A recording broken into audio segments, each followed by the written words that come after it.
This is the K-Pop Cast, and in this episode, we're doing a deep dive into Hwasa, Nah. And we also share our hit replays from P1Harmony and GENBLUE. So this episode, I think it's safe to say we enjoyed all of the booty in Hwasa's video, especially that butt lift choreo, courtesy of Kirsten from Street Woman Fighter. And I also discovered that there were some surprise collaborators on the track that I didn't know about. Right. Maybe her CEO is on the track. Maybe. But hey, you know what? Before we get into all those topics, don't forget to join the K-Pop Cast listener fam on Slack and help chip in for our editing costs. Links to those in the episode description. And of course, thank you to Lady Sensa for chipping in for a $15 subscription. You keep the lights on. Thank you. All right, so let's go into our hit replays.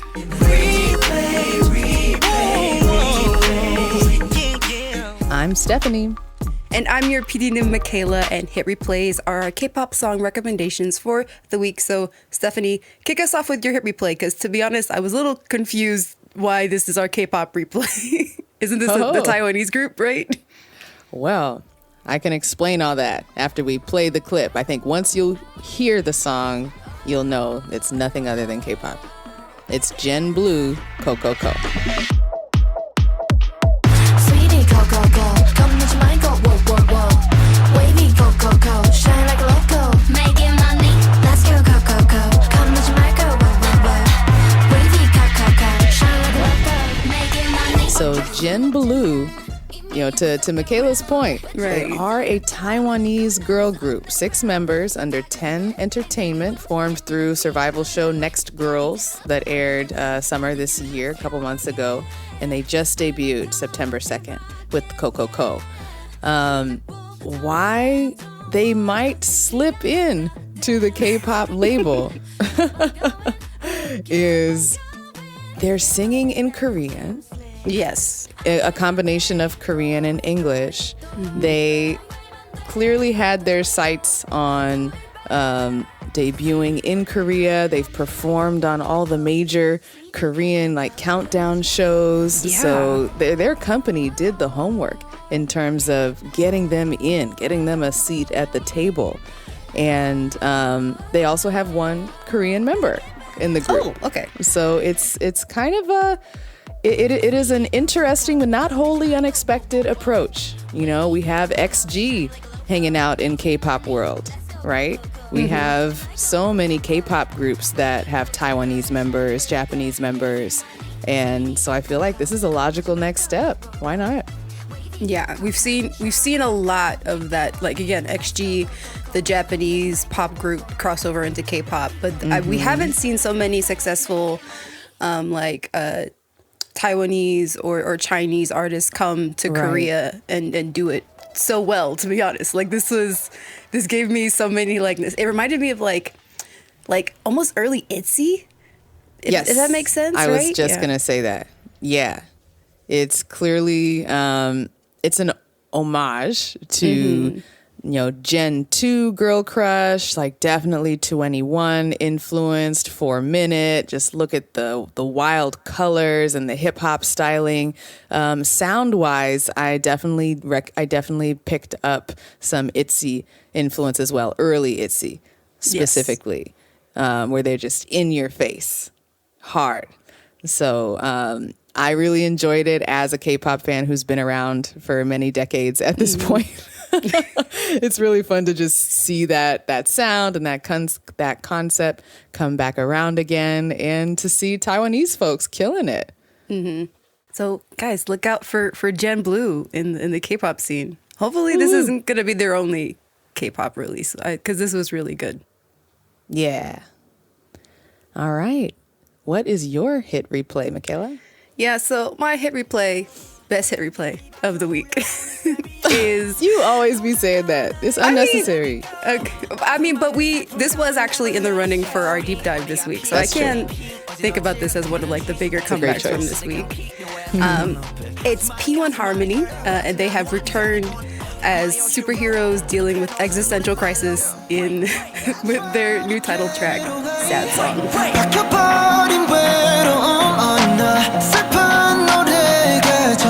Feel like another sad song.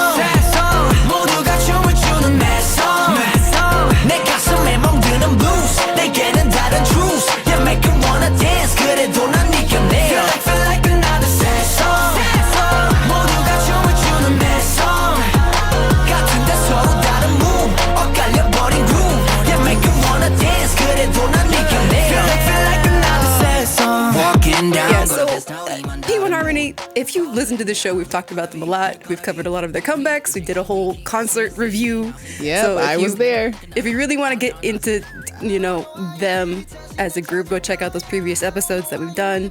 But quick for all the new kids in the episode today, P1Harmony, 6-member group under FNC. They debuted in 2020.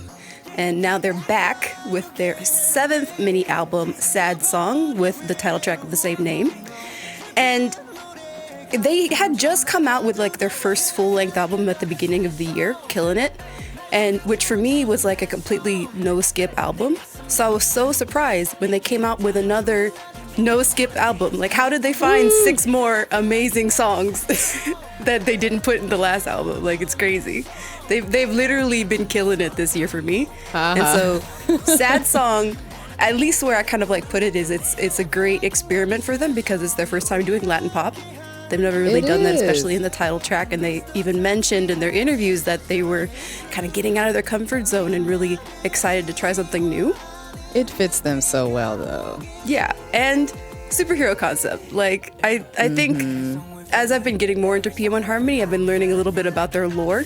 And it's so interesting for them to kind of take those kind of like superhero or like these elements that they've been putting into their concept and kind of look at it in a different way. Because like the concept of the song and the music video is talking about like the loneliness that you could think a superhero would feel like after they've already saved the world and like they have to figure out kind of like what they need to do next, or if people don't appreciate them anymore. And they connect to that through the idea of being idols that like give so like comfort and peace to people in the world. Like if they were to ever to lose that, or people weren't to be fans of them anymore, like what they would be feeling. And that's kind of what Sad Song is all about. Yeah, it's deep. In a way, it's personal. But what do you think of the song, Stephanie? Yeah, I enjoyed it. I thought it's really fun. It fits them. I did notice, this is a new sound for P1Harmony.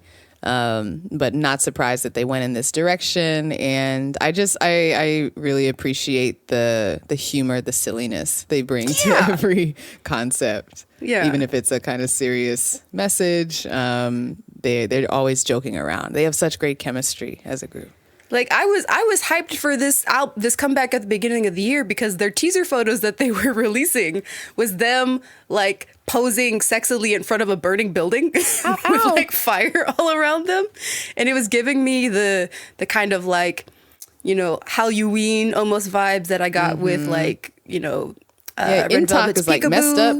He has bruises and stuff. Yeah, it's like it's like campy, but not like taking these like scary not elements, totally but making it fun. Serious. Yeah, I loved it. You don't see those as much in this music video, which was a little disappointing, but I think they all look great. Except for the intermittent baggy jean bandana section. I saw that and I was like, y'all know better. Kiho, sir, you know better. With the do-rag and apparently it's because like that's like the styling that they did when they released the like the album teaser. It's specifically connected to the styling for their rap unit song Wasp. So like that's what they wear for that one. So it's like that's why it doesn't really fit in with this song because it's actually connected to a different song. But still, like why do we? Could have been not necessary. Like there's so much in hip hop fashion that you can, take from. Why you got to do the headwear? No. Yeah, but check out the album and check out the song. There's actually an English version, so who knows? We might be hearing it, getting some radio play at the end of the year. I hope so. Okay, so now we are going to react to the best hit replay of the week. So listeners, if you want to react along with us, you're gonna hit play when we say play in 3, 2, 1, play.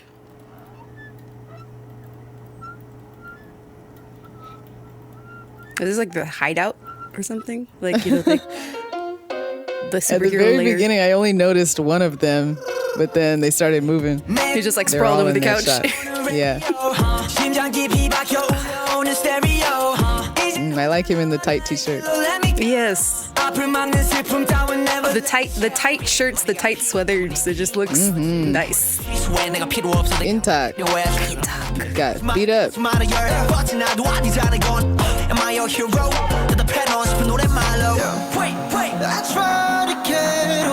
Rosy cheek Kehoe. Because that's the thing, it's like, is it bruises? Is it blush? Either way, it looks good. Ooh, I like that look.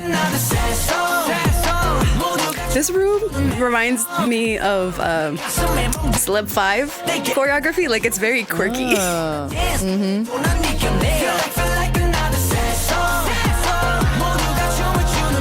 That's a fun move. I can't help but like mirror them. Right, the shoulder. Yeah, putting the shoulders back. Yeah. I like how his glasses fog up. That's cute. Little touch. As someone who wears glasses, I can relate. I see. You can wear your bandana like this, like Soul, under your chin. Warning, out of context. Yeah, I like what they're doing with the colors here.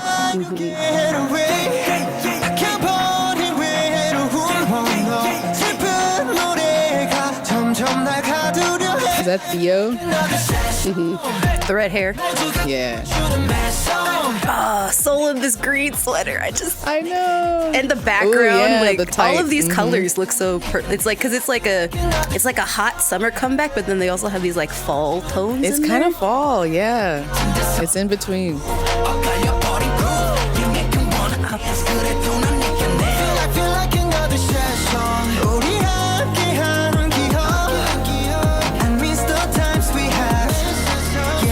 Sweater weather. I've lost track of what's happening.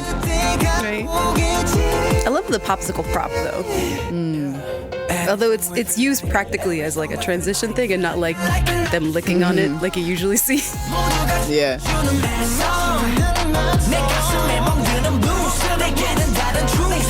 Adding water, always a good choice. I love the little dancing alien.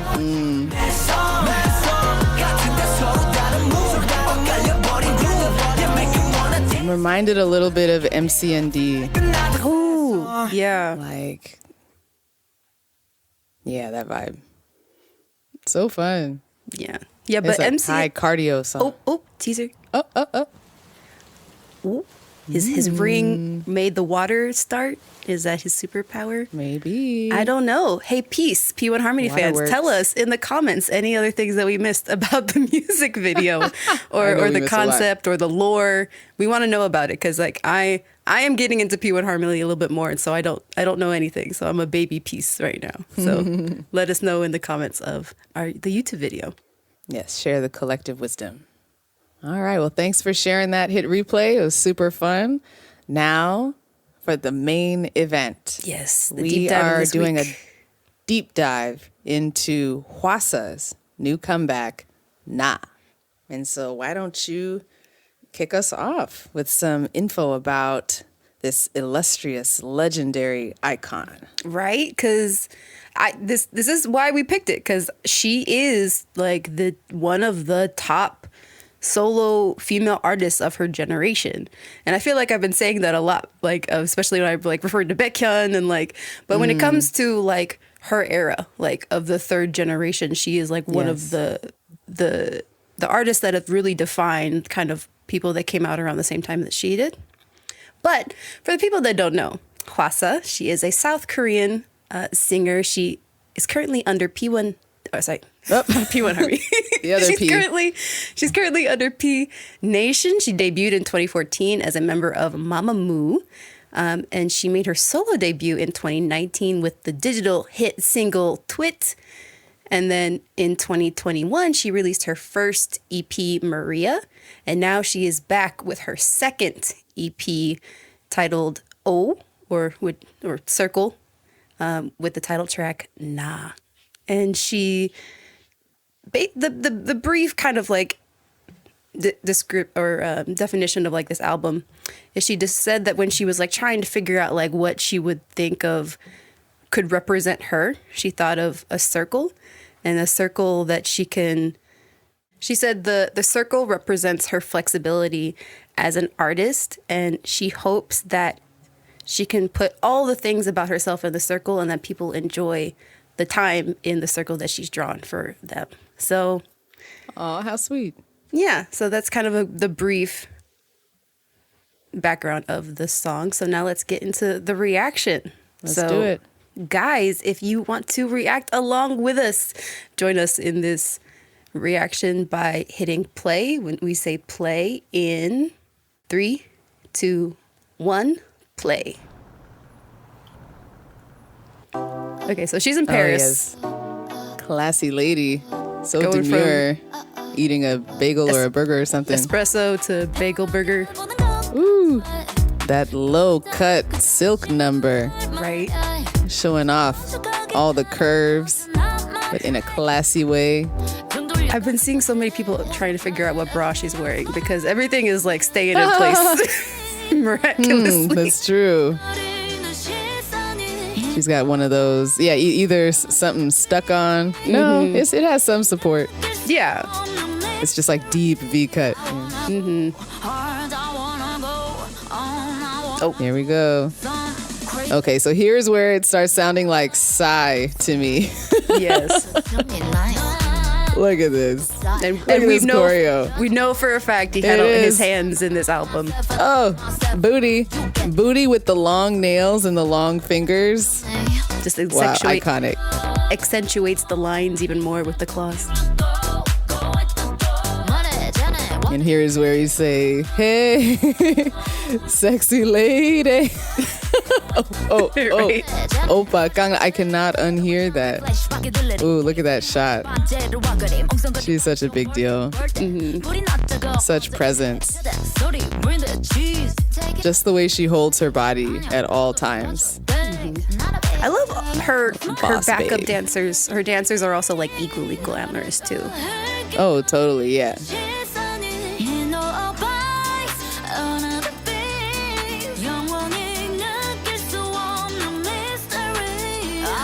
Like piano synths in the background, pre-chorus is like a house vibe. Shot of her drinking out of the cigarette carton. Yeah, what? It's like, what you got in there? Ooh, the shimmery metallic late at night. This is my favorite outfit. The dress with the side slit.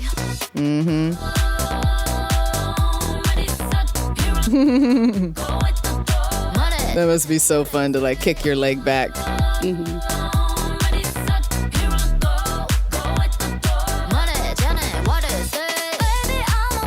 The line of butts. in case you didn't know what the point dance was. Oh yeah.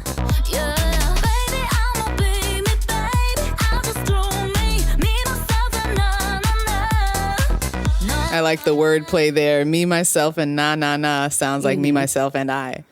All right, so we spoke a little bit about the choreo, about the butt lift, and if any of you are wondering where that came from, that genius behind the butt lift and all other moves in this video is none other than Kirsten Dajin of Street Woman Fighter Season 2 fame. She was the leader for the Jam Republic crew, and she has also danced with Paris Gabel's The Royal Family in videos for Justin Bieber. She's worked with J-Lo and a number of K-pop artists as well at this point. Kirsten is just a showstopper in terms of her body control, her isolations, her facial expressions, her fierceness on the stage. And so I am not surprised that she was chosen to create the choreo for this video, that she and Hwasa are such a great team, a great match, because they can like match each other's level of girl power and sexiness and confidence.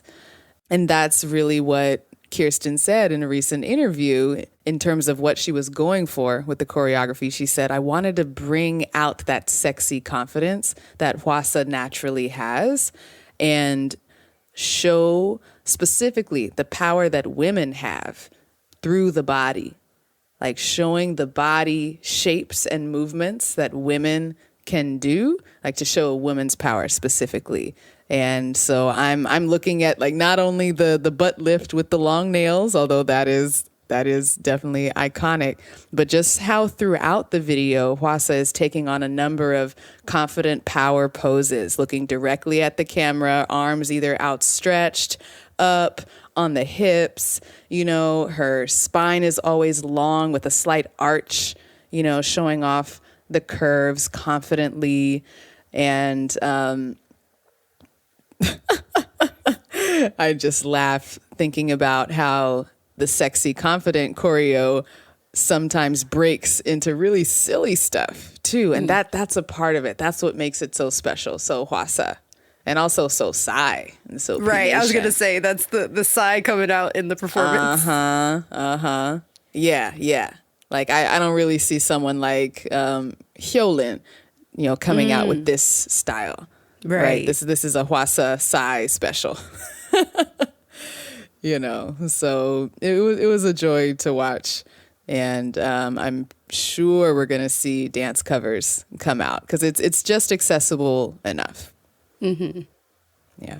Right. Because you talked about confidence, like confidence, especially in her body, is something that is very, very like notable for Hwasa, especially like her whole career. Like you look at like her past few singles before this, I Love My Body, like all of these very like self-love kind of songs where she's not afraid to, especially for her as a curvy woman in the K-pop industry. P.D. is making air quotes. Yeah, because, you know, especially by Western standards, you wouldn't necessarily consider Hwasa's body type to be a plus size or a curvy or what we would consider that. But for her, that is what makes her so iconic in K-pop, is because she has that different body type and she's not afraid to show it off. Not afraid to show it. Yeah, I think there's plenty of idols who have the same size of curves, but she, I feel, has taken it upon herself to be a role model and an example, to not only show her body confidently, but to speak on these topics. Mm-hmm. Like to speak on, the feminist angle, to speak on why, you know, the liberation of women's bodies is important. And I think that's why she is a crush for so many ladies all around the world. Right. Almost. And in a way that is super controversial to the industry. Like we've talked about recently, that she almost caught a case for a performance where she was accused of touching herself indecently during a performance, where she licks her fingers and like grazes her crotch with her hands. And that was deemed indecent. Obviously, there was nothing came out of that. There was the police said there was not substantial evidence for a claim against her. But she has mentioned in her recent interviews about this album that she sometimes is a little bit stressed about like how honest and confident she is because of things like this and how she's received by the public. But in the end, especially like with the concept of this album, like, like me, like I want to express who I am as honestly as possible, no matter what the circumstances are. Yep. Last thing I'll say about the butt lift choreo is that I'm reminded of her last comeback, Chili, where she lifts up one boob at a time with her pinky fingers. Mm-hmm. Which should have been her first Kirsten collab, but she was robbed. I know. Yeah, that was a heartbreaker.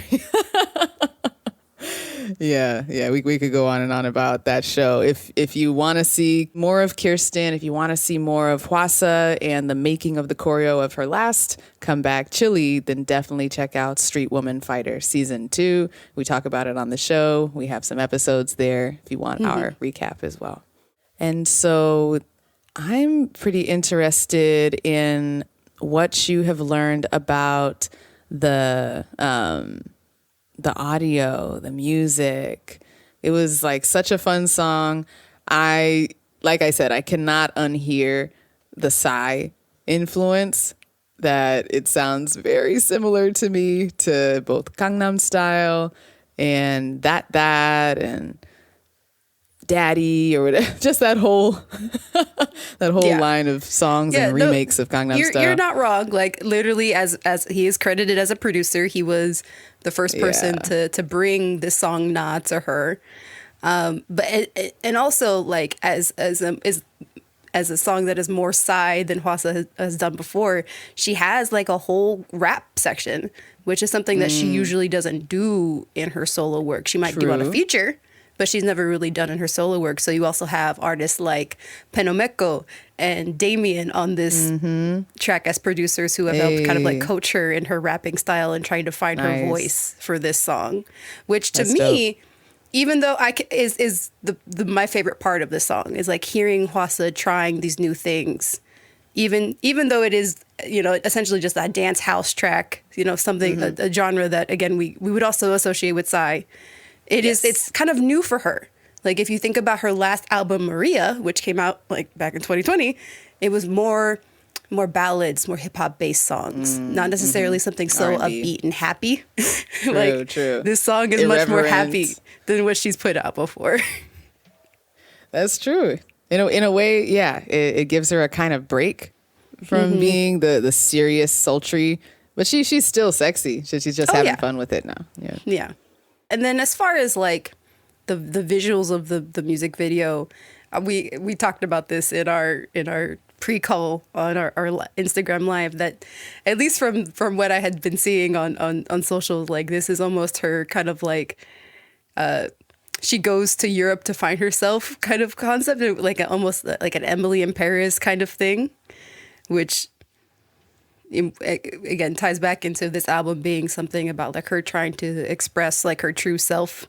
It was interesting because that was something that shout out to Rose in our Slack. We had asked some of our Slack friends what they had thought of this comeback, and Rose said that she was a big fan of the song and the choreo, but she's not sure exactly about this video because it's beautifully shot and the clothes are amazing, and Hwasa of course looks flawless and sexy, but she's always a bit uncomfortable with how glamorous Paris is represented abroad. Like again, examples being the Netflix show Emily in Paris, considering all the issues in the city and the country, but you know, maybe that's just her problem, but Hwasa is always amazing. And I don't think she's alone in this, in that sense of like, again, artists going to Paris, going to Europe and going there for the glamour of it all, but not necessarily like connecting to like what the city is actually about. Yep, more of the same there.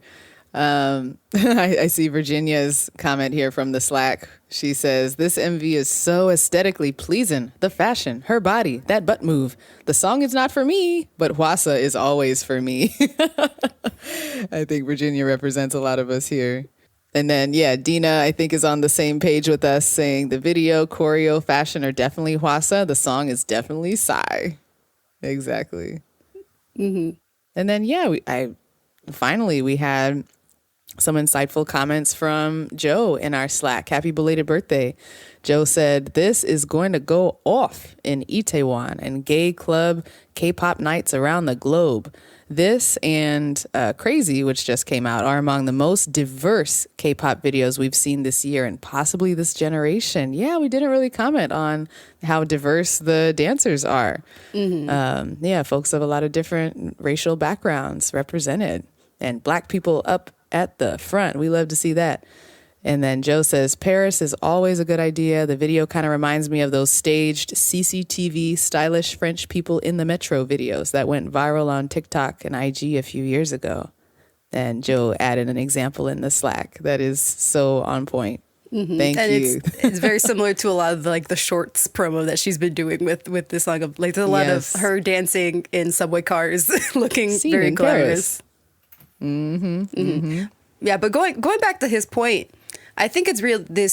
The fact again that she has a very multicultural dancers, and she again is representing a lot of different body types. It's interesting, especially when you compare her career as like an ally to those kinds of people, especially like again mentioning the gay clubs in Korea, how she is also aligned with the gay community in Korea and has a fandom in that community, but isn't necessarily marketing herself for that community. It's more just like a natural allyship, I feel like, versus what we saw maybe with Solar, where she was, still supporting and still platforming a lot of the people, especially in the queer community in Korea, but it was more of something that was like a targeted thing versus something that's very natural, I think, that we get with Hwasa. Interesting. Yeah. And then we have Moonpyeol, Who who's like farther along. yes. Yeah, all about that. All about the queer pride and representation and gender bending and all of that. You kind of have the full spectrum represented in Mamamoo. Love that. Yeah. So is that about it? I think that's it. I don't have anything more. I think I covered everything. Great. And so, as we do here on the K-Pop Cast, we are going to take everything we've discussed into account, including the concept, the music, performance, and the essence of K-pop that this song represents. And we will decide whether this song is Daebak or not. That gets me every time. Okay. All right. Go first. I guess I'm going first. I do have to say this is Daebak. That's an interesting way to put it. I know it's an interesting way to put it because it's hard because especially after getting into the album, it's Daebak for where Hwasa is in her career right now, but I'm really interested what comes after this. Yeah. Ooh. I'm going to say it's barely a not for me. I think we're both kind of hovering around the middle here. And I agree with you in terms of what you're implying, I suppose, that it's not her best work. It's not, I don't know if it's going to have the staying power of something like a Tweet or Maria or other stuff that she's LMM, her ballad from the Maria album. Yes, exactly. Just audio wise. But support her, love to see her having fun, looking forward to what comes after this, for sure. Yeah. In some ways it felt like her mini renaissance, like comparing it to Beyonce in the sense that like she starts off the album with like a country ballad and then she's got a bunch of house dance tracks in the middle and then ends with another ballad. Yeah, okay, I see the Beyonce comparison. Yeah, but sure she would love that. Feels like a part one. And it's only her second mini album. Like that's why I'm saying True. Is like I'm like, where's the full album? It's so hard because she's had been in this industry for 10 years, but she has a very small discography. Yeah, true. Well, we will wait patiently for when she decides to bless us with any kind of additional music. Or looks. So, right. Looks, music, boobs, butt, and like all the things. We will accept all of that. So, wrapping up, let our listeners know where they can find you on the socials. I'll start it off. You can find me on Instagram at Catchlight27. And I'm at PDNim in the K-Pop Cast Slack, and you can find all of us at the K-Pop Cast Slack. And also, if you want to support the show, please consider donating to our Ko-fi. Links to both Ko-fi and Slack in the episode description. Okay, bye everybody. Bye. Every day, 섭섭한 입을 달래줄 my taste. Go hit that conjugal. 깜짝강. Oh yeah yeah yeah. 깜짝강. 깜짝강. Oh yeah yeah yeah. 깜짝강. Yeah, I make it show like 깜짝강.